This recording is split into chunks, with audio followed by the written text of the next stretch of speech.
Ce séminaire fait suite au premier séminaire sur le MBSE que j'avais fait il y a quelques temps, auquel la plupart d'entre vous avaient participé. Ce séminaire sera un peu plus exploratoire. On va effectivement regarder un peu les problèmes qui se posent en termes de collaboration quand on fait du MBSE. Donc l'objectif de ce séminaire, c'est avant tout de vous faire prendre conscience des problèmes qui peuvent se passer justement dans des processus MBSE quand il s'agit de s'échanger de l'information, de se synchroniser, etc. et tout ce que ça peut impacter. Alors je vous présenterai également des solutions, en tout cas des pistes de solutions, donc des choses sur lesquelles j'ai pu travailler au sein de ma société Cenotelli, et des choses qu'on a pu éprouver sur des projets industriels, donc notamment avec la société Collins. Pour une petite présentation, je suis effectivement expert en ingénierie des systèmes et en MBSE. Je suis cofondateur de la société Cenotelli, donc où je fais pas mal de formations et de consulting. Je développe également la solution Ecolab que je vais présenter aujourd'hui, en réponse effectivement aux problématiques d'ingénierie collaborative que je vais présenter là. Ça fait 20 ans que je travaille dans ce domaine.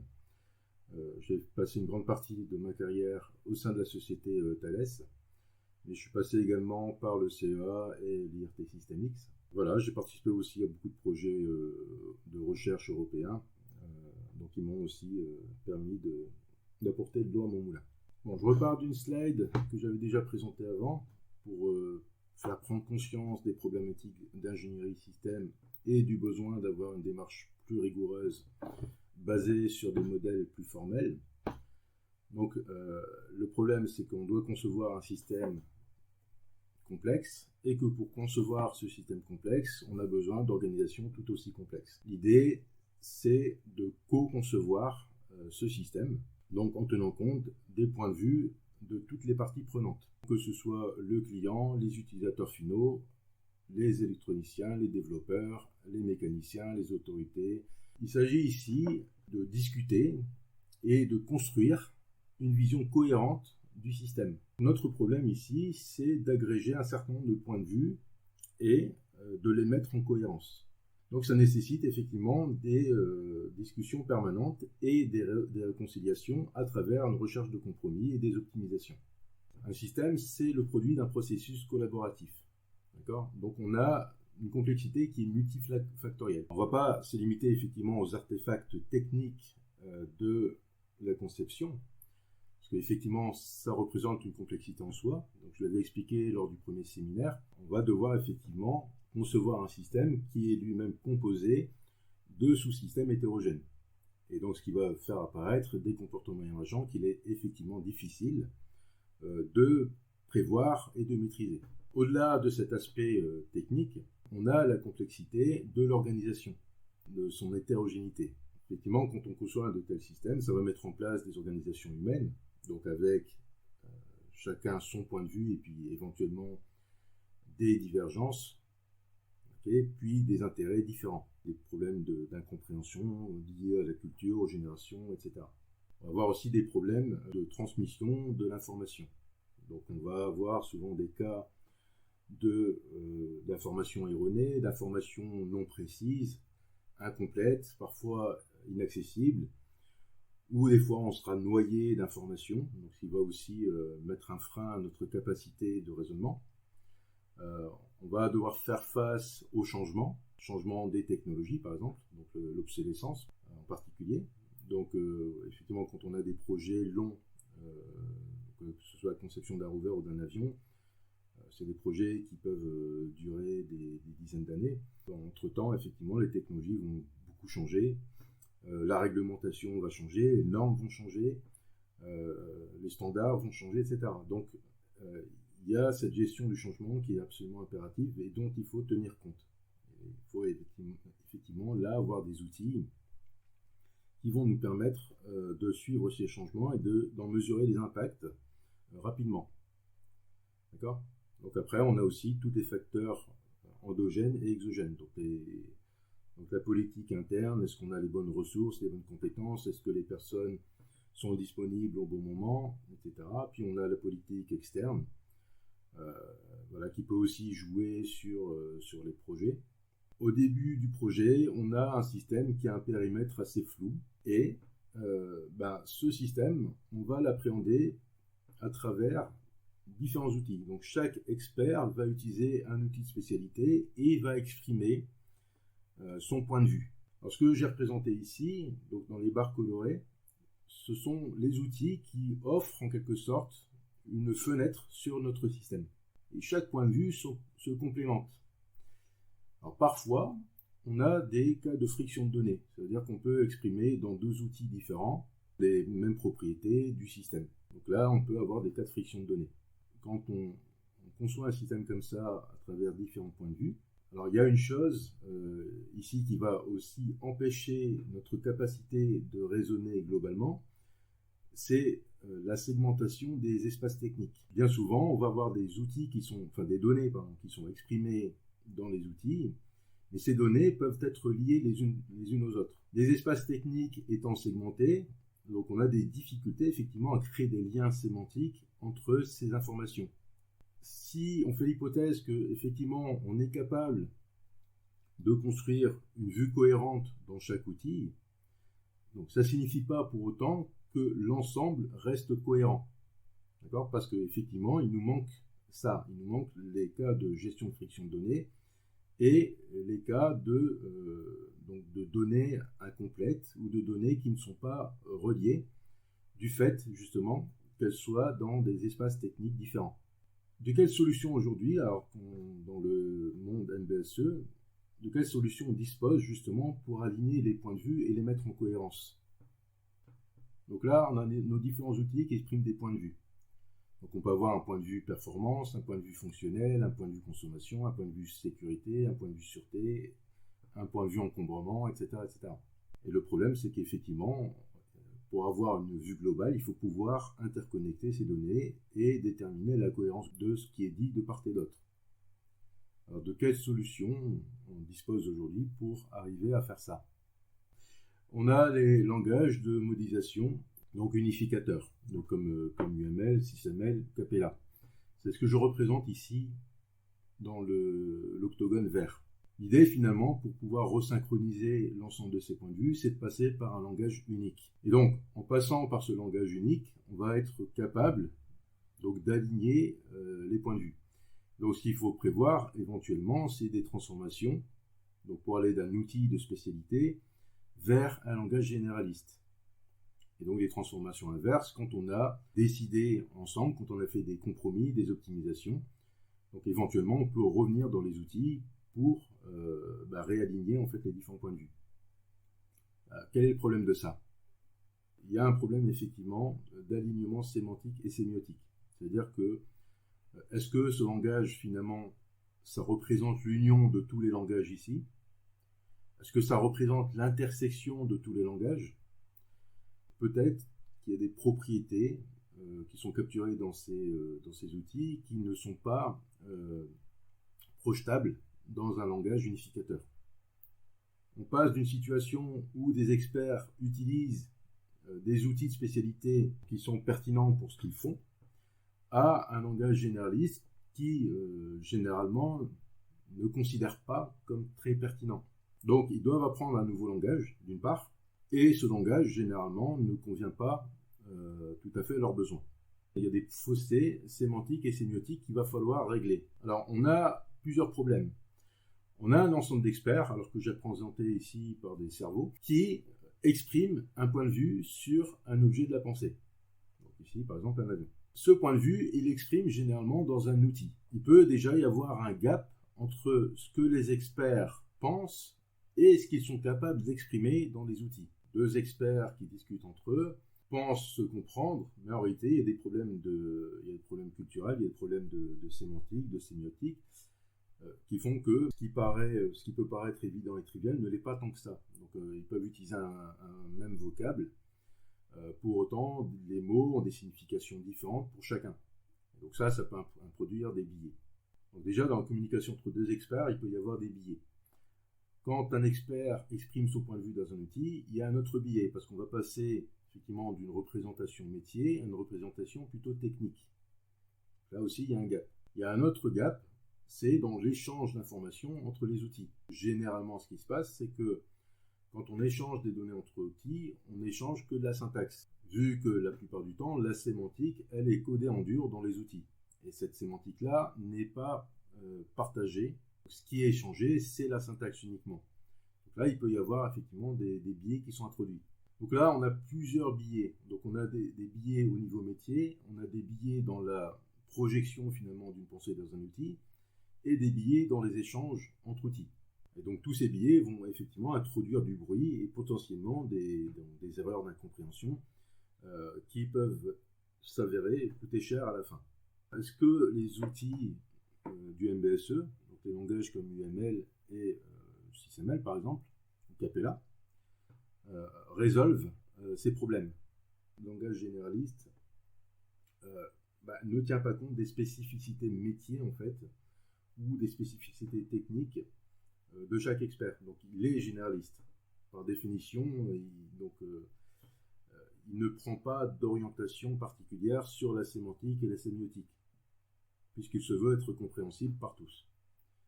Donc c'est effectivement un problème. Donc finalement, ces outils-là peuvent, d'une certaine manière, améliorer la communication et effectivement vous permettre de construire une vision partagée. Mais si on ne fait pas attention, ça peut aussi introduire pas mal de biais. Les problèmes d'incompréhension, les problèmes de mauvaise qualité dans les échanges de données ou de synchronisation, ça plombe sérieusement la qualité en fait, du produit à la fin, la qualité du processus déjà, et la qualité des produits. Et on peut comparer ça à la tour de Babel. Finalement, la gestion d'un processus, c'est essayer de faire communiquer un ensemble d'experts qui ont des points de vue différents, qui ne sont pas d'accord, qui considèrent d'abord leurs priorités, qui considèrent leur point de vue comme étant le plus prioritaire. Et donc, il nous faut effectivement des outils pour pouvoir les mettre d'accord. Et les outils du MBSE, bon, c'est une première solution, mais ce n'est pas suffisant. Pour toutes les raisons que j'avais déjà mentionnées avant, sur les problèmes d'alignement sémantique et sémantique notamment. Chaque outil a sa manière de représenter les données. D'accord ? Donc il a sa représentation interne des données. Il a associé à cette représentation une sémantique qui est généralement codée en dur. Et dans ces échanges, il a une manière d'encoder l'information. D'accord ? Donc ça peut être encodé sous la forme d'un fichier XML, la forme d'un fichier JSON, etc., etc. L'idée ici, c'est de pouvoir aligner les points de vue. Donc, on a un même objet de la pensée, et cet objet de la pensée peut avoir différentes projections dans différents espaces techniques. Donc là, on imagine qu'on a deux outils manipulés par deux experts différents, et chaque outil manipule un ensemble de concepts. Cet objet de la pensée, il est une instance de homme dans cet outil, il est une instance d'ingénieur dans cet autre outil. Et en tant que tel, donc il a les propriétés de homme dans cet outil et les propriétés de l'ingénieur dans cet outil-là. Quand on parle d'alignement de point de vue, donc il s'agit d'établir un pont donc qui va permettre, donc entre les outils, qui va permettre d'aligner les différents points de vue. Et que si cet objet-là change de propriété ici, alors il faudrait qu'on puisse déterminer de quelle manière les propriétés qui sont associées à ce concept, enfin qui lui sont propres du coup, vont changer également. D'accord ? Alors là, effectivement, il va falloir traiter donc, ces cas de partage de données et en particulier les cas de polysémie ou de friction de données. Il se peut que des outils mettent les mêmes mots sur des concepts, mais avec des significations différentes. Alors, comment est-ce que les outils du MBSE gèrent ce problème ? On a par exemple un outil qui nous permet d'exprimer un point de vue fonctionnel. Donc, exprimer des chaînes fonctionnelles ici. Et un outil qui nous permet de représenter des arbres de défaillance. Okay. Comment est-ce qu'on peut faire le lien du coup ? Dans les approches MBSE, on va avoir, en quelque sorte, on va décider que ce langage est donc le langage mainstream, d'accord ? Donc c'est l'ingénierie mainstream, et on va projeter les concepts sur des concepts existants. Donc on va créer des profils, voilà, où, donc dans la terminologie Capella, on va créer des points de vue. Et on va rattacher donc, ces concepts donc, au concept de l'ingénierie mainstream. Donc on va avoir une ingénierie mainstream et tout autour un ensemble de points de vue donc, qui vont se raccrocher à cette ingénierie mainstream.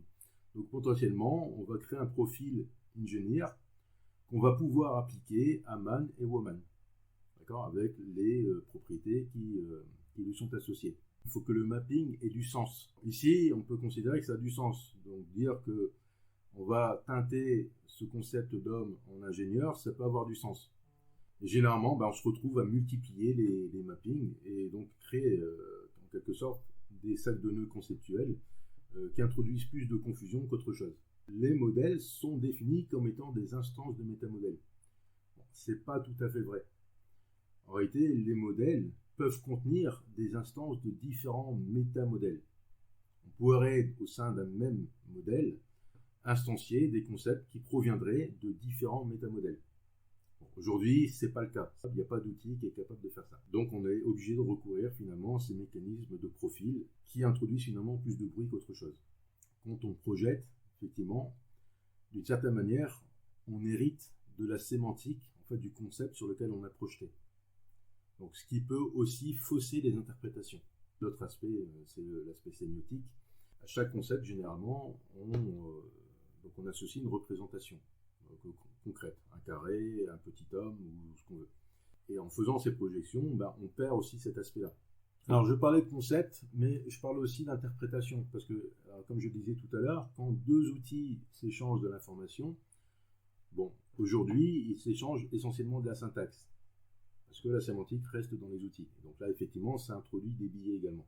Dans l'échange, il va falloir aussi considérer cet aspect-là, parce qu'il est important que, par exemple, si j'échange une machine à état entre deux outils UML, que l'exécution de cette machine à état me produise exactement les mêmes sorties. Sinon, on a effectivement un problème de compréhension globale qui potentiellement va mener à la prise de mauvaises décisions. J'avais expliqué ça la dernière fois, lors du dernier séminaire. Alors ici, il y a un article qui a été écrit il y a quelques années. Et les auteurs ont exécuté cette machine à état dans 3 outils UML différents. Et dans les 3 outils, on a eu des résultats différents. Alors ce qui se passe, c'est que l'événement E se produit et peut être consommé sur 2 transitions. Donc sur cette transition-là ou sur celle-là. Vous voyez ? Donc pour l'outil StateFlow, l'événement E est consommé dans la transition de plus haut niveau. D'accord ? C'est elle qui est la priorité. Dans les outils Papyrus ou Rhapsody, donc avec FUML, la priorité est donnée à la transition de plus bas niveau. Ensuite, quand on est dans S3 ici, selon que A est vrai ou pas vrai, on se retrouve dans S4 et S5. En fait, ce qui se passe ici, c'est que le positionnement de A est fait dans un premier outil après que E ait été consommé et dans un autre outil avant que E ait été consommé. Vous voyez ? Donc il y a aussi un ordre dans l'interprétation des événements, des gardes et des actions ici. Il en résulte que pour ces 3 outils, donc une même machine à état produit différents résultats. Il en va de même pour des modèles sur Capella. Donc par exemple ici, si on a un producteur et un consommateur, est-ce qu'on considère que le producteur produit sa donnée à partir du moment où une des 2 entrées est disponible, ou est-ce qu'il produit sa donnée à partir du moment où les 2 entrées sont disponibles? Cette interprétation est un problème de domaine, donc chacun y va de son interprétation. De la même manière ici, quelle est la signification du connecteur? Est-ce que c'est une file? Est-ce que c'est une file bornée, non bornée? Est-ce que c'est un handshake? Là aussi, chacun y va de son interprétation. On a plutôt intérêt à se mettre d'accord sur la signification de ces modèles. Aujourd'hui, les transformations de modèles mettent de côté, effectivement, ces problématiques d'interprétation, malheureusement. Simplement parce que le comportement n'est pas encodé, en fait, dans un fichier. Donc, il ne fait pas partie de ce qui est échangé. Tout ce qui est échangé, c'est finalement la structure. Alors, concernant les contraintes, quand on conçoit effectivement des systèmes complexes, il y a plusieurs contraintes réglementaires qui vont s'appliquer. Donc que ce soit des lois, des normes, des standards, etc. Et donc la conception doit se conformer à toutes ces contraintes. S'agissant notamment des contraintes de type VO, par exemple, on constate un surcoût qui est quand même faramineux. Alors certaines études disent que c'est 2 fois et demi, en fait, ça représente 2 fois et demi le coût total du projet. Est-ce que les outils MBSE nous aident aujourd'hui à vérifier l'application de ces normes? Les outils MBSE, on les utilise effectivement pour nous aider à prendre des décisions éclairées. Mais ces décisions, on les prend effectivement dans un cadre. Ces cadres est constitué notamment de ces normes, de ces standards, de la réglementation, etc. Donc il y a un peu dommage que les outils MBSE ne tiennent pas compte effectivement de ce cadre-là. Le problème, il est aussi ailleurs. La réglementation change, les normes changent, les pratiques changent, les technologies changent. Donc il faut également des outils qui vont nous permettre de tenir compte de ces changements et d'en mesurer l'impact en fait sur nos conceptions. Quel élément de modèle dans notre conception sera impacté et notifier le cas échéant les experts qui sont en charge de gérer cette partie de la conception. Là, j'ai exposé un peu toutes les problématiques liées à la collaboration, d'accord, à la difficulté finalement de se mettre d'accord sur un même objet de la pensée à travers des représentations hétérogènes. Et on a vu que les outils du MBSE finalement ne répondent que partiellement à ces problèmes. Donc il y a encore beaucoup de problèmes à résoudre. Ces problèmes ont un impact important sur la qualité en fait, des projets et de la solution que vous allez mettre en œuvre. Alors on a effectivement des systèmes qui sont très complexes, qui vont mélanger des sous-systèmes, mixer des sous-systèmes hétérogènes. Chaque sous-système va effectivement avoir une représentation différente du temps, des données, des communications, du calcul. Et donc, on va devoir mixer ces modèles et prendre des décisions. Alors, comment on peut prendre des décisions quand effectivement on a des modèles qui ne manipulent pas les mêmes représentations du temps, les mêmes représentations de la donnée, du calcul, de la communication. Donc ça, c'est quelque chose qui est compliqué, qui fait effectivement émerger des comportements qui sont difficiles à prévoir. Et dans le partage de la connaissance, effectivement, ces aspects-là ne sont pas réellement considérés non plus. Donc on s'en tient toujours aux aspects syntaxiques. Donc une mauvaise composition va entraîner un mauvais design et puis des coûts faramineux en termes de réingénierie plus tard. Donc si on veut effectivement atteindre des objectifs de fiabilité, de performance, de sécurité, ou toute autre propriété fonctionnelle ou extra-fonctionnelle, il faut effectivement qu'on tienne compte de l'hétérogénéité de ce qui est échangé entre les experts et entre les outils. Les outils MBSE du commerce, donc on l'a vu, ne permettent pas de faire ça. Alors, la mauvaise qualité, effectivement, liée à la difficulté de s'échanger de l'information et de se resynchroniser, de se réconcilier, elle a effectivement un coût important. Donc on va parler de coûts directs, donc en termes de réingénierie, de main-d'œuvre, de rappel, etc.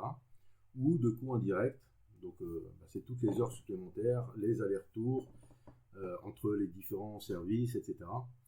Et puis jusqu'à aller plus loin, jusqu'à la réputation de la marque. Donc, on estime que pour une entreprise moyenne, le coût de la mauvaise qualité représente dans le meilleur des cas 20% du chiffre d'affaires, ce qui est absolument énorme. Ça, c'est dans le meilleur des cas. C'est quand on a un processus plutôt mature et que les gens s'entendent plutôt bien. On estime aussi que la mauvaise collaboration fait perdre aux ingénieurs 37% de leur temps en moyenne. Et ça aussi, c'est dans le meilleur des cas. Tout ce temps-là qui aurait effectivement pu être consacré à des activités à réelle valeur ajoutée. La mauvaise qualité de la collaboration a aussi évidemment un coût sur les délais. Alors, le problème qui revient assez souvent, c'est que beaucoup d'ingénieurs travaillent sur des données obsolètes. Et comme on a différents services, chacun travaille sur son point de vue et communique son point de vue au service voisin. Entre le moment où le service voisin a reçu les données sur lesquelles il va travailler et au moment où il va travailler dessus effectivement, potentiellement l'autre service qui était à la source en fait de la donnée a déjà modifié ces données. On constate aussi généralement que les mauvaises collaborations vont générer une surcharge de communication qui va prendre 85% du temps de travail. Donc 30 qui va être consacré du coup à répondre aux appels, aux courriels, aux réunions, etc. Donc tout ça pour effectivement réaligner les points de vue. Ça, effectivement, ça va détruire la productivité et la concentration. Alors, ça a un impact aussi sur la maturité des processus. Beaucoup d'entreprises exécutent des processus de manière ad hoc. Ces processus-là, de une, ne sont pas reproductibles, de deux, ne sont pas monitorables. Donc, on ne peut pas, effectivement, quand un processus se passe mal, il nous faut des outils pour comprendre pourquoi ça s'est mal passé et quelles actions correctives on peut apporter pour améliorer donc la qualité du processus. Donc il nous faut récupérer finalement des métriques sur le processus lui-même. Donc qui fait quoi, à quel moment, est-ce qu'il y a des goulets d'étranglement quelque part? Donc, on a besoin de tout ça. Et donc il nous faut formaliser le processus et avoir une véritable orchestration et des outils qui nous permettent de récolter de l'information, donc au-delà de l'information technique, de l'information liée à la gestion du processus lui-même. Et c'est à cette seule condition qu'on va pouvoir effectivement faire maturer nos processus, donc les rendre prédictibles et améliorables. Donc, quand on est effectivement amené à innover, donc trouver des solutions innovantes, parce que effectivement on a besoin de se démarquer par rapport à la concurrence, les solutions du MBSE peuvent être un frein. Est-ce que le fait de passer par une représentation unificatrice permet de mieux innover? Qu'est-ce qui fait la richesse d'une organisation? C'est avoir des points de vue hétérogènes. Les points de vue hétérogènes, ça peut être un problème parce qu'il faut les aligner, mais d'un autre côté, c'est ce qui crée vraiment la valeur. Si on passe par un langage unificateur, tout le monde parle le même langage et c'est la pensée unique. Et donc, quelque part, un appauvrissement, finalement, de la pensée. Je prends l'exemple de mon rover. Alors, je peux utiliser un outil SysML pour représenter mon rover, mais je perds l'information CAD, par exemple. Donc, la représentation 3D de mon rover, elle m'apporte une certaine information que je n'aurais pas dans d'autres outils et qui va me permettre de prendre des décisions et même être créatif dans ce domaine-là. Les différents points de vue ou leurs divergences sont aussi importantes et il faut les conserver. Voilà, forcer les experts à utiliser un même langage, de mon point de vue, ça n'engage que moi, je pense que ça contribue à un appauvrissement justement des idées. Il faut être innovant, mais il faut être innovant dans un certain cadre. Donc celui qui est imposé par donc les contraintes réglementaires, les normes, etc. Sur les menaces et les opportunités, effectivement, on a un impact. Je l'avais mentionné tout à l'heure. Tout est changement finalement. Donc il y a des changements au niveau conceptuel, au niveau technique, au niveau métier, au niveau réglementaire, etc. Et ces changements peuvent être une menace. Il faut tenir compte de ces changements et avoir effectivement les outils qui vont nous permettre de suivre ces changements et de notifier les impacts de ces changements sur nos conceptions. Ça va effectivement nécessiter de développer une ingénierie de la collaboration.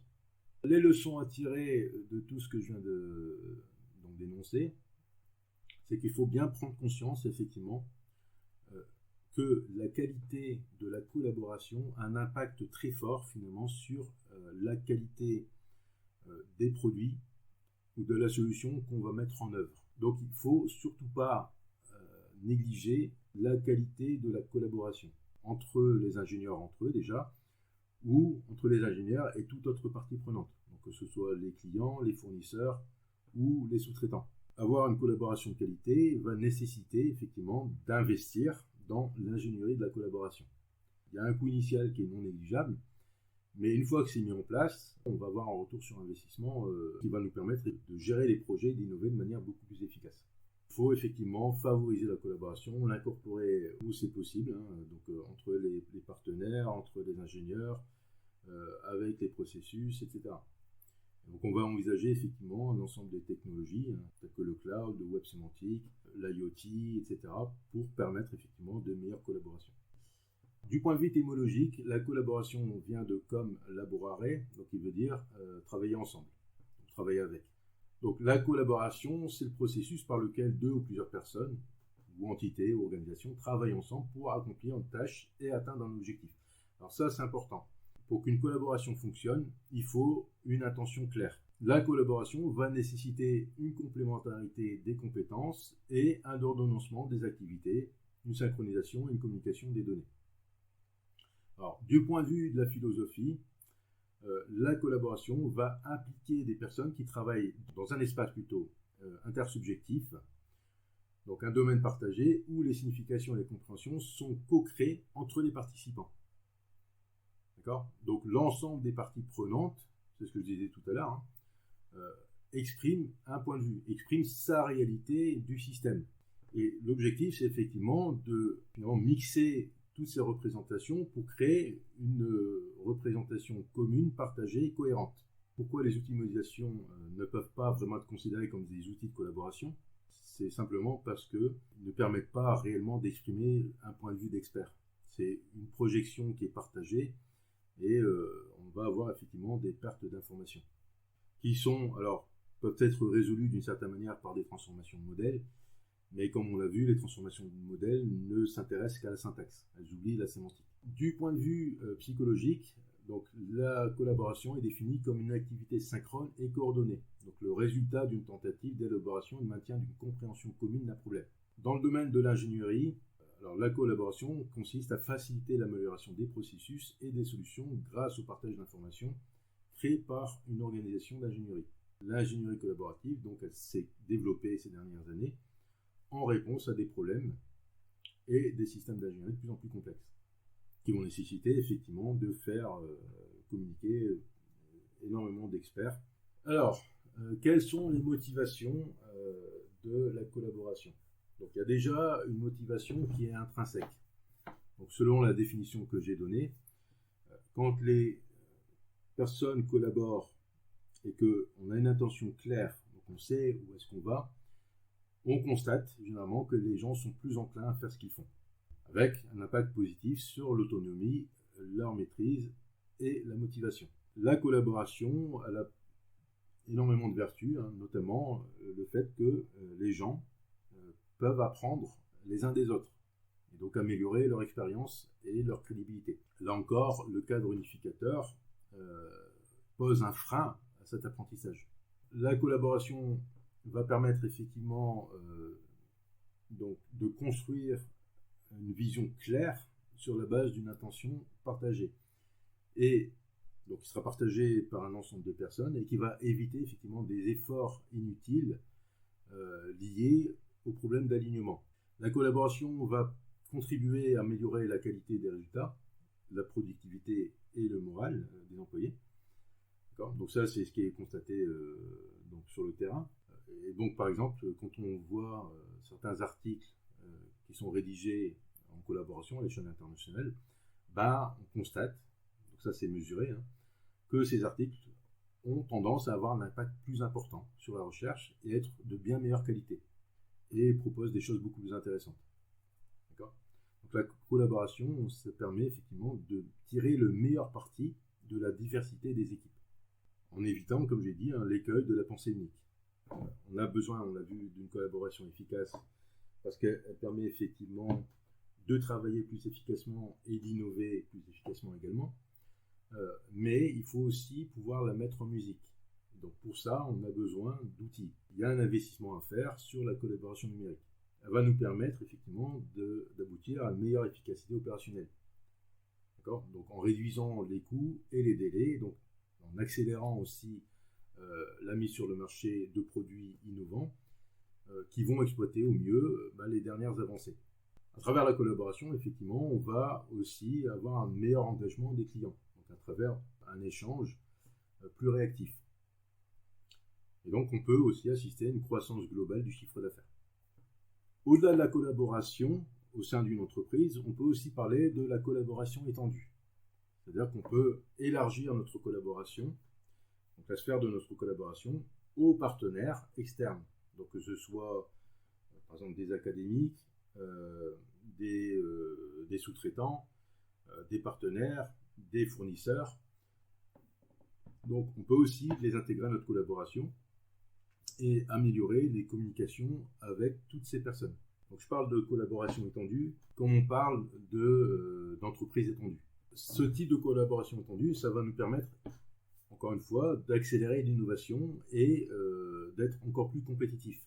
Bon, bien souvent, vous voyez, quand on conçoit un système complexe comme un avion, on voit que la conception de cet avion fait intervenir un certain nombre de parties, de sociétés. Donc si ces sociétés avaient effectivement des espaces collaboratifs numériques, elles pourraient s'échanger et se resynchroniser des données beaucoup plus efficacement. Et donc se mettre d'accord aussi sur des processus, sur ce qu'il faut échanger, sous la forme sur laquelle il faut échanger, parce que évidemment chaque partie doit rester souveraine de ses données. Donc il y a aussi des problématiques d'authentification, de sécurité et d'exposition contrôlée. La collaboration étendue va permettre aussi de répartir les risques. D'accord ? Donc on va pouvoir partager les coûts et les risques qui seront liés à des gros investissements et donc du coup nouer des partenariats plus rapidement pour effectivement écraser la concurrence d'une certaine manière, d'accord ? Ou pénétrer de nouveaux marchés. Les caractéristiques d'une collaboration. Donc quand on est dans une collaboration, on s'inscrit dans une relation gagnant-gagnant. Donc la collaboration, elle doit être équilibrée. D'accord ? Donc chaque partie doit bénéficier de la relation. Alors c'est pas forcément pécunier. Ça peut, par exemple, bénéficier d'une nouvelle expérience, de l'accès à un nouveau marché, etc. Alors, la confiance est aussi un préalable nécessaire à toute relation, à toute collaboration, que ce soit au niveau personnel ou professionnel. Ça, c'est important. Donc, dans les caractéristiques, on va aussi citer un objectif aligné. Donc, ça veut dire il faut une intention claire, donc une ligne de mire qui est partagée par l'ensemble des collaborateurs. Donc, un objectif global clair et une vision alignée. Donc, qui va faciliter effectivement les échanges. Il faut avoir des valeurs partagées. Alors, comme j'ai dit, c'est important d'avoir un point de vue différent. Ça, d'accord, c'est ce qui crée la richesse finalement. Mais il faut aussi avoir un minimum de valeurs partagées. Donc là, même si effectivement les différences vont favoriser l'innovation, il est important que l'ensemble des parties prenantes partagent des valeurs fondamentales. Ça peut être par exemple la qualité, l'orientation client, etc., etc. Il faut aussi des rôles et des responsabilités clairement définis. Dans une collaboration donnée, il faut que chaque personne ou entité qui collabore soit identifiée et qu'on sache quelle est sa contribution à la collaboration. Alors, la collaboration, elle peut être, comme je dis, étendue, donc elle peut être locale ou globale, étendue autour du globe. Et donc, il faut effectivement que tous les partenaires soient bien identifiés et qu'on sache exactement ce qu'il apporte et à quel moment il apporte. Et il faut une communication ouverte. Donc il faut un canal de communication ouvert, en continu, donc il va permettre effectivement aux personnes impliquées de communiquer et de se synchroniser. Créer une collaboration va nécessiter effectivement d'identifier un peu toutes les facettes d'un projet. On ne crée pas une collaboration dans le domaine avionique comme on la créerait en fait dans le domaine, du e-commerce.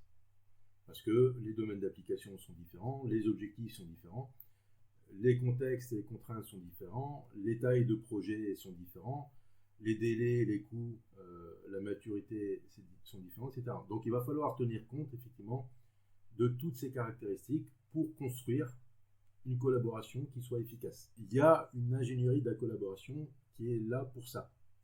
Et en particulier, on a des ingénieurs de la collaboration, donc ça c'est un métier qu'on peut considérer comme nouveau, effectivement, qui va prendre le temps de faire une analyse donc, des entreprises qui sont impliquées dans une collaboration. Questionner les différentes personnes impliquées, savoir comment elles travaillent, connaître un peu les organisations, etc. etc. Ensuite, ce qu'il va faire, c'est qu'il va définir donc des modèles théoriques, il va définir des métriques, des méthodes de mesure de la collaboration. Donc, par exemple, dans les métriques, c'est quelle quantité de code a été produite par telle personne, ça peut être, ou quel est le temps passé pour faire des tests, définir des stratégies de transition, par exemple, entre deux activités dans une collaboration, mettre en œuvre le processus de collaboration, mesurer l'impact des échanges entre les différents domaines, etc., etc. Donc pour ça, il va effectivement modéliser la collaboration et créer différents scénarios qui vont tenir compte des parties prenantes, des objectifs, des données partagées, des contraintes, etc. Là, c'est un réel métier qui va effectivement aider à améliorer de manière significative la qualité des collaborations et des échanges dans un projet et permettre de mener à bien le projet dans les coûts et les délais qui sont imposés. Alors là, effectivement, on va regarder un peu les outils qui sont généralement utilisés pour gérer les collaborations et les standards qui sont associés à la collaboration. Donc parmi les outils les plus utilisés, alors j'en cite pas un en particulier, mais c'est tous les outils ALM. Donc les outils ALM visent quasiment les mêmes objectifs, à savoir rationaliser les processus de développement, donc fournir un cadre structuré, donc en intégrant différents outils qui vont gérer les flux pour un travail cohérent, garantir une qualité élevée, donc en fournissant effectivement des outils de tests qui seront exécutés automatiquement, des outils de suivi, des outils d'assurance qualité, etc. D'améliorer la visibilité et la traçabilité. Donc les outils LM vont nous permettre effectivement de suivre les progrès donc à travers les différents changements et maintenir une traçabilité donc entre l'exigence, le code, les tests, les documents, etc. Donc dans toutes les versions possibles. Alors les objectifs sont également d'améliorer donc la collaboration, donc en fournissant des outils de communication en temps réel, de favoriser la conformité, donc notamment la conformité aux normes et à la réglementation du secteur, et maximiser le retour sur investissement. Parmi les fonctionnalités qu'on va retrouver dans un ALM, on va retrouver donc des fonctionnalités de gestion d'exigences, de planification du projet, de gestion du code source, de gestion de la construction et de la mise en production, donc de faire les builds, les tests, l'assurance qualité, donc les suivis de défauts, donc en mettant des outils de gestion de faits techniques par exemple, et puis des outils de monitoring éventuellement. Par rapport à tout ce que j'ai pu exprimer depuis le début, est-ce qu'on peut utiliser un ALM pour concevoir un système complexe? Effectivement, il peut aider uniquement dans une certaine mesure, parce que ça ne couvre pas tout ce que j'ai pu exprimer. En fait, les ALM sont surtout utilisés dans le domaine du développement logiciel. Donc les ALM, on va gérer des artefacts de type code, documentation, rapport, etc. Et là, effectivement, moi, depuis tout à l'heure, je parle de sémantique. Nous, on est plutôt en amont. Là, le code, on est déjà dans la réalisation. Et là, effectivement, l'utilisation d'un ALM convient parfaitement. Là, depuis tout à l'heure, moi, je parle de MBSE. Donc, je suis plutôt en amont dans la phase de conception.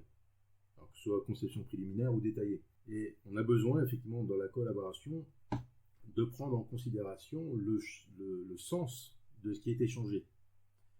Et aujourd'hui, ça, c'est pas couvert par les ALM. Je dois mentionner aussi l'initiative OSLC, donc qui a été standardisée au sein de l'OASIS, C'est un standard qui a été poussé par IBM, donc il a mis en œuvre dans son outil Jazz, et qui est, il me semble, aussi mis en œuvre dans l'outil 3D Experience d'Asso. L'idée d'OSLC, c'est effectivement, alors, en quelque sorte, d'encapsuler des outils dans des services web. Donc ils vont présenter chacun une API REST qui va nous permettre de manipuler les données qui sont dans l'outil. Chaque outil est propriétaire de sa donnée et l'expose à travers une API. D'accord ? Qui va permettre aussi de gérer les données, de les visualiser et de les requêter. Et donc ce que permet OSLC, c'est de créer des liens de traçabilité entre des éléments de modèle qui se trouvent dans différents outils. Voilà ce que permet OSLC. Bon, à savoir que ces liens de traçabilité doivent être stockés dans un outil tierce. Ce qu'il faut garder à l'esprit plutôt, c'est que OSLC est très orienté traçabilité, pas raisonnement. Donc, ils ont créé une couche au-dessus de RDF qui est nommée Resource Shape, qui est un peu l'équivalent de la couche RDFS dans le standard W3C, à part que les aspects sémantiques sont mis de côté en fait dans cette couche. Ils auraient peut-être dû se reposer sur le standard OWL ou OWL 2 qui là gère pour le coup réellement sémantique de manière plus claire. Mais là, ce n'est pas le cas. Parce que l'objectif, c'est effectivement les liens de traçabilité entre les artefacts, entre les données donc qui sont manipulées par tous les outils. Donc, traçabilité, mais pas raisonnement. Alors, on va regarder maintenant l'application de l'ingénierie collaborative au MBSE. Alors, comme je l'avais expliqué lors du premier séminaire, le système sera le produit d'un processus. Donc, le processus, lui, suit une méthodologie plus ou moins formalisée qui est représentée par un ensemble d'activités. Alors, dans le cas du MBSE, ces activités peuvent être formalisées. Donc, ce processus peut être formalisé et certaines activités peuvent être aussi formalisées. Et là, on capitalise un certain savoir-faire qui est reproductible pour le coup. Et on va voir quels sont les apports finalement de l'ingénierie collaborative à cette vision. Alors ici, je vous ai fait un petit métamodèle pour qu'on soit au clair sur les définitions. Alors, tous les aspects méthodologiques, je les ai représentés ici par des concepts en jaune. Et donc les concepts reliés au processus, ici, je les ai fait apparaître en bleu.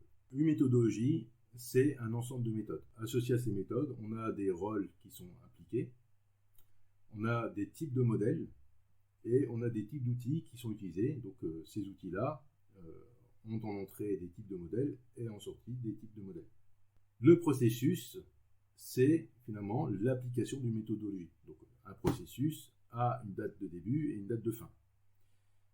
Et un processus, c'est un ensemble d'activités donc, qui sont séquencées, ordonnancées, séquencées. Alors l'activité, c'est aussi l'application d'une méthode. D'accord ? Elle a un début, une fin, et puis elles sont donc séquencées. L'activité fait intervenir un agent. Donc cet agent, lui, il joue le rôle qui est spécifié par la méthode. L'activité gère un certain nombre de modèles, donc ils sont typés par les modèles définis dans la méthodologie. Et elle utilise des outils qui sont également typés par ce qui est défini dans la méthodologie. Je donne un exemple ici. J'ai la méthodologie Arcadia, ici. Donc, alors, pareil, je ne mets pas tout, hein, évidemment. Il y a un ensemble de méthodes qu'on peut considérer. Donc, on a l'analyse opérationnelle et puis la méthode nous dit ce qu'il faut faire dans l'analyse opérationnelle. D'accord ? Donc, représenter les acteurs opérationnels, représenter les activités opérationnelles, leur séquencement, etc. etc. D'accord ? On a aussi une méthode analyse système, donc qui va donc exploiter finalement les sorties de l'analyse opérationnelle pour définir le périmètre du système et ses fonctions. Alors, ces activités sont exécutées par l'ingénieur système, d'accord, qui lui va utiliser des outils de modélisation et des outils de gestion d'exigence. Donc, ces outils vont manipuler des modèles, donc des types de modèles plutôt, au niveau méthodologie. Au niveau processus, donc on va avoir un processus Capella qui va mettre, donc il y aura une activité analyse opérationnelle, analyse système, donc c'est pour le même nom. Donc ici, on a la mise en œuvre, donc avec une date de début, une date de fin pour chacun. Ces activités sont gérées par Ali Koudry, qui joue le rôle d'ingénieur système, et qui va utiliser Capella et Doors, qui eux jouent le rôle donc, de outils de modélisation et outils de gestion d'exigence, respectivement. Puis là, on va avoir différents modèles. Donc là, effectivement, on a une instantiation, finalement, de la méthodologie, avec des choix, d'accord ? Des choix techniques. C'est-à-dire que on a utilisé Doors ici pour jouer le rôle d'outil de gestion d'exigence, mais j'aurais pu prendre IRQA, ProR ou bien d'autres outils encore, ou voire même SysML.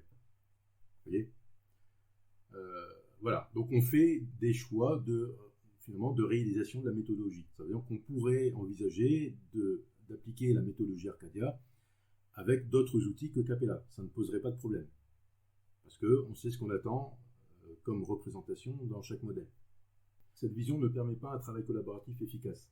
C'est-à-dire que pour rester efficace dans la collaboration, c'est qu'on est obligé de rester dans le même espace technique, donc à savoir l'outil Capella par exemple. De ce fait, on ne va pas forcément utiliser les outils les plus pertinents par rapport aux activités qu'on a à mener. Parce que, effectivement, comme on l'a dit, on doit partager cette information.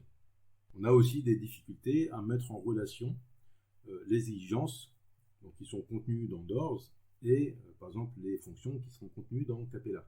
S'il y a des changements qui se produisent dans ces différents outils, on va avoir du mal à comprendre quel impact ça peut avoir sur notre design.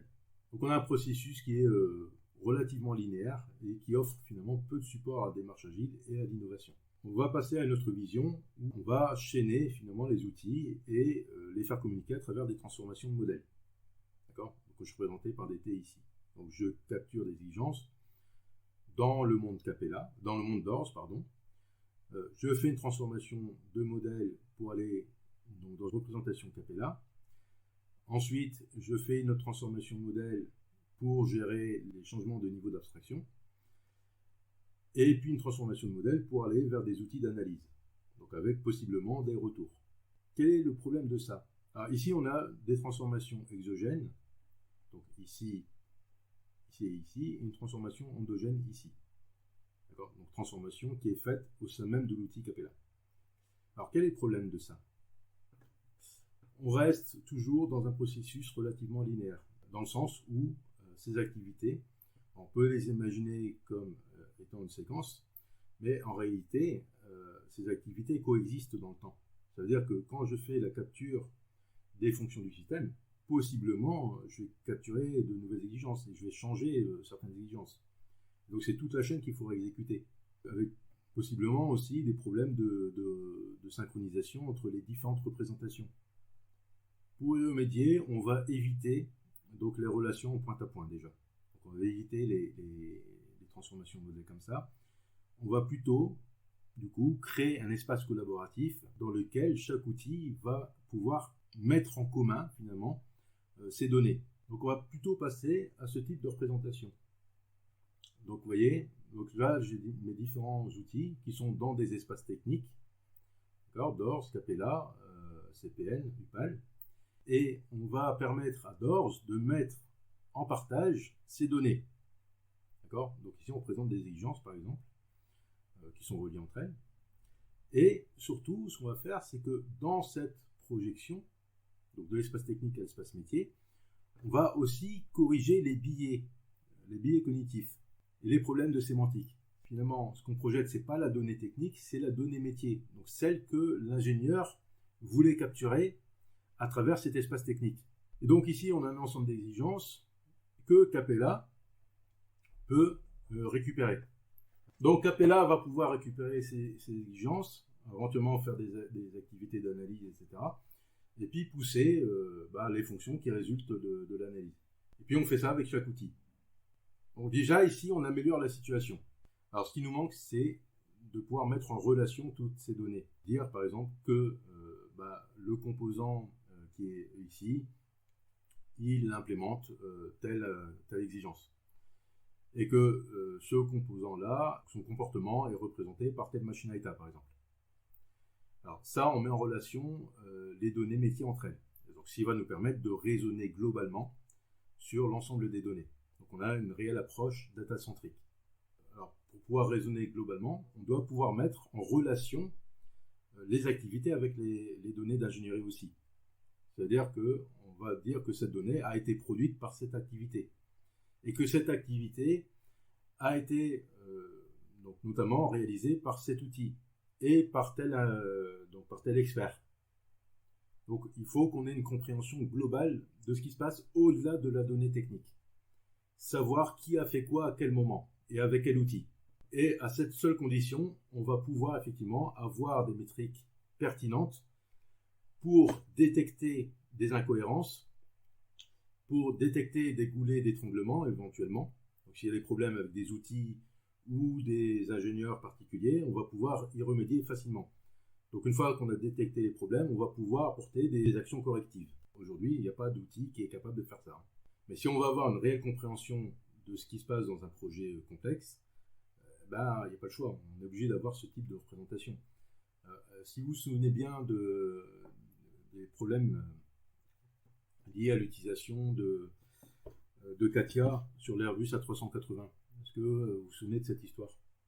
En fait, il y avait deux équipes qui travaillaient sur les câblages et qui utilisaient deux versions de CATIA différentes.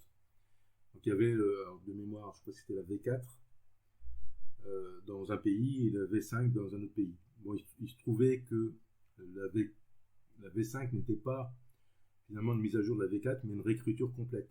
Et que les algos de calcul en fait, des courbes donc au niveau du câblage étaient différents.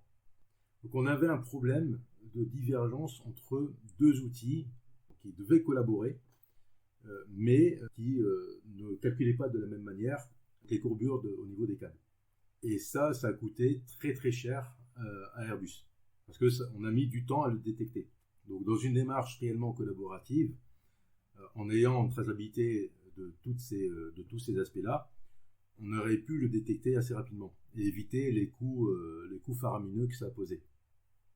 Donc à partir de l'énonciation de tous ces problèmes et de tout ce qu'on peut attendre, effectivement, alors j'ai défini ici un ensemble d'exigences pour une plateforme collaborative. Donc une plateforme collaborative doit être interopérable, alors si possible basée sur des standards, mais ce n'est pas forcément nécessaire. Doit permettre le partage de la donnée en temps réel et de manière sécurisée, donc en intégrant les aspects sémantiques. Il faut que ce soit fait de manière authentifiée et sécurisée. Elle doit permettre l'analyse et la prise de décision, à travers notamment des mécanismes de notification et des outils d'analyse d'impact. Donc, elle doit permettre aussi de calculer la cohérence globale de ce qui est énoncé de part et d'autre, gérer la configuration, être ouvert à de nouveaux services. Comme j'ai dit, une collaboration, ça se construit sur mesure. Ça dépend du domaine d'application, ça dépend des outils utilisés, etc. Et donc, il faut que la plateforme soit suffisamment ouverte pour répondre à de nouveaux besoins. Elle doit permettre de gérer des processus, de gérer les données, leur synchronisation, leur réconciliation et leur exposition. D'accord ? Et il doit permettre l'ubiquité. C'est-à-dire, doit permettre à n'importe quel ingénieur impliqué de travailler de là où il veut. Donc, j'ai travaillé ces dernières années sur la solution Ecolab. L'idée, c'est de permettre donc, aux experts d'instancier un espace collaboratif et d'augmenter les outils avec des connecteurs dédiés pour leur permettre de mettre en partage leurs données avec justement la correction des biais et la bonne sémantique. La plateforme doit permettre d'établir des relations sémantiques entre les différentes données qui sont partagées et resynchroniser tous les outils, le cas échéant. La plateforme doit être extensible. Donc, je vous ai mis ici, par exemple, des services qui sont aujourd'hui intégrés à la plateforme. Donc, des services de visualisation, des services d'indexation, des services de machine learning, des services d'orchestration de processus. Et on peut rajouter tous les services que vous voulez. Donc, la plateforme est suffisamment extensible pour pouvoir faire ça. Les données qui sont poussées par les outils sont poussées sous deux formes. Sous la forme d'un artefact technique et la forme d'un artefact métier. C'est-à-dire que quand, par exemple, je pousse un modèle Capella, je pousse deux choses. Je pousse le modèle Capella lui-même, d'accord ? De manière à ce que d'autres personnes puissent le récupérer, si besoin. Et je pousse le modèle métier, qui est de l'interprétation, finalement, de ce modèle Capella. Donc, en tenant compte, effectivement, des biais cognitifs et de l'alignement sémantique. Sur les aspects méthodologiques, ce qu'on va faire, donc quand on va créer une collaboration dans Ecolab, effectivement, on va d'abord créer un espace collaboratif, donc éventuellement supporté par un processus. Voilà. Donc, ça peut être ad hoc, mais ça peut aussi être supporté par un processus. Chaque outil ici va disposer d'un connecteur et va pouvoir mettre en partage ces informations. Et donc, dans l'espace collaboratif, on va pouvoir compléter la big picture en mettant en relation toutes les données d'ingénierie. D'accord ? À partir de ce moment-là, on aura des outils pour déterminer la cohérence globale de notre design. Donc, j'ai un système complexe et cet objet a différentes projections, donc dans différents outils. Ces outils, donc dans un processus collaboratif étendu, sont utilisés par différentes entreprises situées dans différents pays. Donc, avec des problématiques d'autorisation, de rôle, de configuration, de sécurité, de processus partagés, etc. Et l'espace collaboratif se chargera donc de réconcilier l'ensemble de ces points de vue. D'accord ? L'idée, effectivement, c'est de ne pas réinventer la roue, mais d'utiliser les outils pour ce qu'ils apportent, et qui va nous permettre effectivement de supporter des raisonnements plus globaux. Je Je vais juste vous faire une petite démo du coup. Alors j'ai préenregistré, mais je vous montrerai l'outil après. Voilà, donc là c'est le front-end de Ecolab. Alors je me lance et puis je commente. Donc on se connecte. Donc on est identifié sur un serveur LDAP de l'entreprise. Donc Ecolab va se connecter au serveur LDAP. Alors première chose qu'on va faire, c'est qu'on va créer une collaboration. Voilà. Donc on va donner le nom à la collaboration, ses objectifs. Voilà. S'il y a un processus qui est support ou pas. Okay, puis une description de... donc là, on va décrire les intentions de la collaboration. Donc une fois qu'on a la collaboration, on peut voir comment on a associé un processus, on peut voir où est-ce qu'on en est dans le processus. Donc ici, on a défini un processus sur mesure. Voilà, il n'est pas gravé dans le marbre, on peut le changer. Et on peut savoir où est-ce qu'on en est. Donc une fois que le processus est défini, on peut aller voir du coup donc dans un outil, par exemple, de gestion d'exigence, ici, donc j'ai utilisé ProR. Donc là, on va voir qu'on utilise un connecteur. Vous voyez, alors je vais faire un clic droit sur l'artefact que je veux partager. Voilà, donc on a un bouton Ecolab ici, et on va faire push to collaboration. Voilà, et donc ici on voit la collaboration qui vient d'être créée sur la plateforme. Et puis on va renseigner tous les champs. Donc à quelle activité, donc quel type d'activité ici. Alors, je vais accélérer. Voilà. Donc ici on renseigne donc toutes les informations qui vont bien. Alors, à quel produit on collabore, quels composants, etc. La description, et puis là on pousse. D'accord ? Alors ensuite on va retourner sur la plateforme. Là on va voir effectivement sur la collaboration. On a déjà quelques métriques. Donc on sait que c'est l'outil ProR qui a poussé. Et puis on a juste des exigences qui ont été poussées. Et puis là on a donc un explorer d'artefacts. On voit ici apparaître toutes les exigences qu'on va pouvoir effectivement drag and dropper dans l'espace ici. Voilà, de manière à pouvoir créer des liens entre les différentes données d'ingénierie une fois qu'elles seront poussées. Je me remets sur l'outil, donc un autre outil UML. Donc dans cet outil UML, je vais pouvoir interroger l'espace collaboratif pour récupérer les exigences dans la version que je veux. Donc je vais faire là un pool.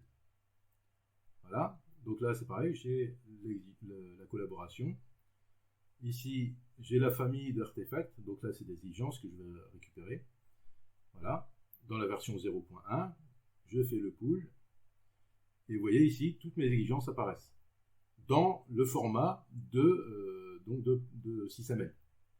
On était passé d'un format Rekif au format SysML. Donc je vais pouvoir du coup manipuler ces exigences ici, puis éventuellement créer, j'avance un petit peu, des liens de traçabilité entre donc, les fonctions que j'ai définies dans Papyrus, dans SysML, et les exigences que j'avais définies dans ProR. Donc ils se retrouvent projetés dans cet espace. D'accord ? Donc de la même manière, j'accélère. Hein. Donc on pousse l'ensemble. Donc ce qui sera poussé, c'est les fonctions et leurs liens de traçabilité avec les exigences qui sont déjà présentes dans la plateforme. D'accord ? Alors je continue. Alors dans la plateforme, je peux aussi annoter les données qui ont été poussées. Et donc ça, je peux le faire de manière unitaire. Par exemple, sur toutes les exigences, je peux ajouter de l'information qui n'était pas présente dans l'outil. Je peux ajouter, par exemple, une information de priorité. Je peux aussi associer un cycle de vie, alors ça, je reviendrai dessus après, à chaque type de données, et dire dans quel état il se trouve. Je peux éventuellement, je vais vite, associer un fichier à l'artefact qui a été poussé.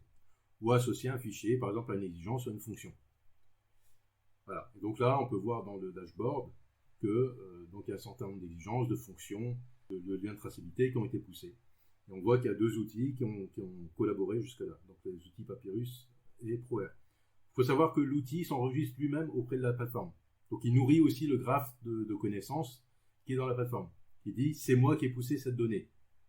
Là, je passe dans Capella. Et puis là, je me dis, je vais récupérer les fonctions que j'ai définies dans Papyrus. Et là, je fais un pull, voilà. Pareil.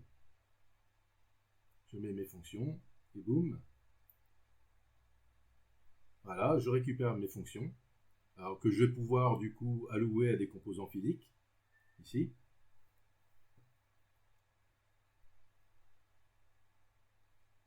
Voilà. Et donc, on voit ici que tout reste en lien. D'accord ? Donc, dans l'espace collaboratif, on saura que telle fonction est associée à telle exigence et que tel composant dans Capella implémente telle fonction qui a été définie dans SysML. Donc, c'est intéressant parce qu'on respecte le fait que des ingénieurs utilisent des outils qui leur semblent le plus pertinents pour eux. On ne les force pas à changer d'outil. On co-construit le système à travers des représentations hétérogènes et on tient compte effectivement de cette hétérogénéité et il n'y a pas de perte en ligne finalement. Vous voyez, on ne cherche pas à aligner sur un langage unique, on respecte les données pour ce qu'elles sont et on les met en correspondance à travers des liens sémantiques au sein même de la plateforme. Donc voilà, là on peut voir effectivement que là il y a un nouvel outil Capella qui a contribué aussi aux données d'ingénierie. Et puis on va continuer comme ça. Là on passe sur Excel. Donc Excel étant un outil très utilisé en ingénierie. Donc, dans Excel c'est un peu plus compliqué parce que là il faut définir un mapping entre les cellules et des données métiers. Mais une fois que c'est fait, on va pouvoir récupérer les informations. Et donc là, de la même manière, on va pouvoir, vous voyez que là, il y a deux boutons, push et pull. Donc ils vont permettre à l'ingénieur d'interagir de manière complètement transparente avec la plateforme collaborative. Donc là, on voit que on va récupérer les composants de la version 0.1 qui avait été poussée par Capella. D'accord ? Et on voit des données qui ont été mises à jour ici. Donc les caractéristiques des composants qui ont été spécifiés dans Capella, on les retrouve dans une feuille Excel et on va pouvoir utiliser, donc alors on peut le faire pour plein de données différentes. Donc on va pouvoir lancer des calculs dans Excel et possiblement réinjecter le résultat de ces calculs dans le modèle Capella, exactement de la même manière. Alors, on a aussi un moteur de recherche qui est intégré, donc qui utilise Elasticsearch. Et donc, on peut faire des recherches sur toutes les données d'ingénierie, par un nom, par l'outil qui les a produites, par la personne qui les a produites. Donc, on peut avoir très rapidement une vue globale de tout ce qui se passe dans la plateforme. Et on a aussi des mécanismes de notification possibles. Ça veut dire que si un ingénieur est en attente d'une donnée pour faire une activité, une fois que cette donnée a été produite, on peut envoyer une notification à l'ingénieur pour lui dire « c'est bon, ta donnée est disponible, tu peux y aller ». Donc ça évite les pertes de temps. On a aussi ici des règles de cohérence interdomaine. Vous voyez ? Donc je définis des règles de cohérence. Donc là j'en ai 4. J'ai une règle qui est plutôt une règle d'inférence ici, qui me dit que si une fonction réalise une exigence et que si un composant implémente cette fonction, alors l'exigence est implémentée par ce composant. Donc on crée des liens d'inférence. Donc ça va créer de l'information automatiquement sur la base de règles. Et ensuite, on va pouvoir, sur la base de ces liens d'inférence, exécuter des règles de vérification. Donc par exemple des règles de vérification sur l'aspect safety par exemple. Vérifier que toutes les exigences sont bien implémentées par au moins un composant et que la masse totale de notre design est supérieure à 30 kg. D'accord ? Donc ça va exploiter toute l'information qui a été mise en correspondance, qui a été liée sémantiquement dans la plateforme, et ces règles seront exécutées et on va pouvoir voir le résultat. Voilà, donc là je demande l'exécution de ces règles. Donc là ça s'exécute, on voit que le raisonneur va récupérer toutes les informations nécessaires dans la plateforme. D'accord ? Donc ça prend un certain temps. Et puis après, il vous donne donc toutes les erreurs qu'il a trouvées. On a aussi la gestion du suivi. Entre deux versions, par exemple, vous pouvez suivre ce qui a changé. Éventuellement, là, voir s'il y a des régressions qui ont été introduites, ou non. On a aussi des outils d'analyse d'impact. Donc, savoir pour une donnée d'ingénierie particulière, si je la change, quelle autre donnée d'ingénierie ça peut impacter. Donc, sur différents niveaux. Est-ce qu'il y a des questions par rapport à cette démo? Comment s'assure-t-on que l'on a bien une source unique de vérité? Ouais, c'est une très bonne question. Alors, on considère que la source unique, pour le coup, c'est l'espace collaboratif lui-même. Parce que c'est dans cet espace-là qu'on réconcilie l'information. Au sein de l'espace lui-même, pour la gestion des droits, la gestion des doublons, la gestion des obsolescences de données, etc. Ouais. Est-ce qu'il y a un outil type, j'ai vu qu'il y avait Novia, c'est quelque chose que Novia fait, on peut faire, mais c'est pas simple. Ouais. Est-ce qu'il y a un outil dédié au sein de l'espace collaboratif qui permet de gérer ça? Oui, c'est ce qu'on fait. Alors, je vous montre rapidement, si on peut prendre 5 minutes. Alors, j'ai un petit exemple rapide ici. Je vous essaie de faire la vidéo pour gagner du temps, mais alors, je vais vous montrer rapidement quand même à quoi ça ressemble. Voilà. Juste 2 secondes. J'y arrive pas. Voilà, alors, je vais quitter ça. Vous voyez, là j'ai mon espace collaboratif que j'ai instancié localement. Alors, je vais pouvoir m'y connecter.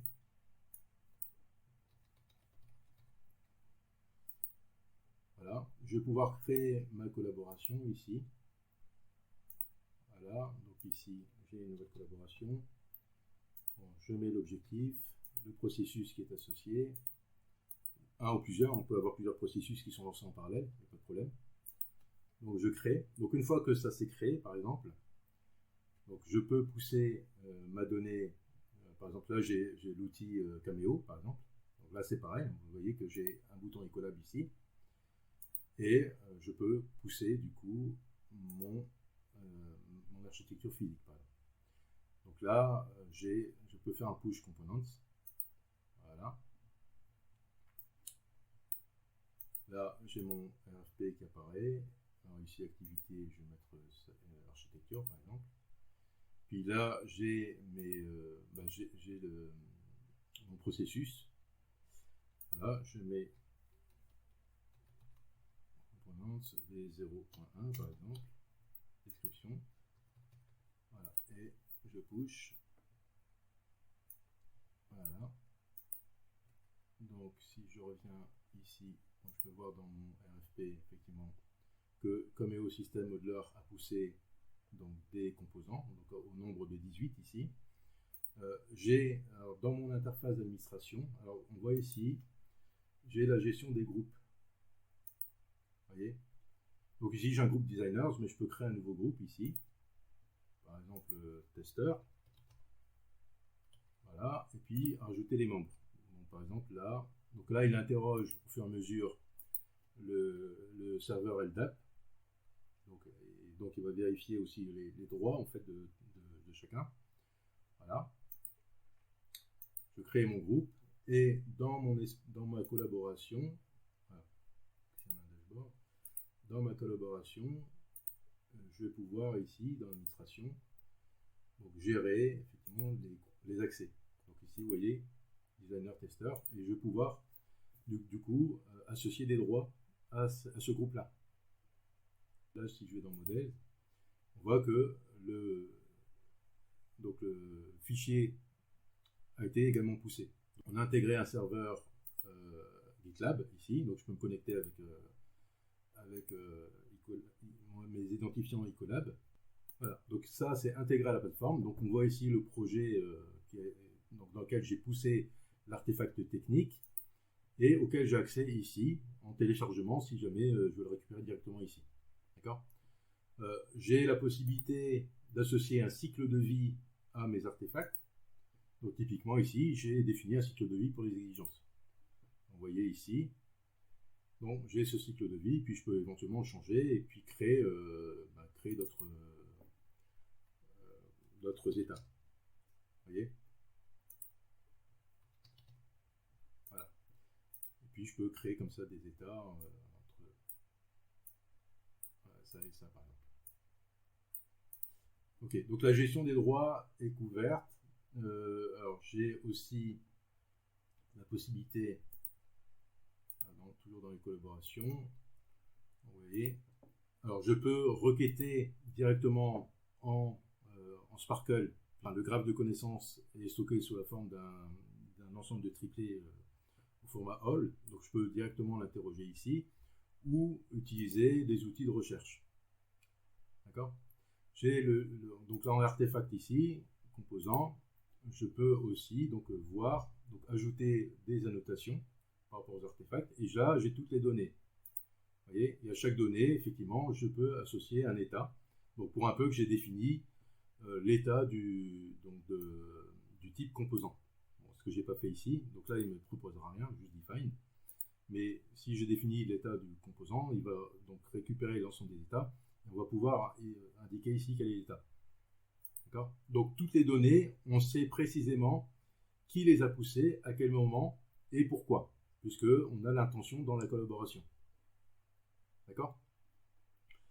Voilà, on a donc le link editor, comme je l'ai dit. Hein. Ici, donc on a, vous voyez que c'est rangé c'est rangé logiquement par type d'artefact ou par outil.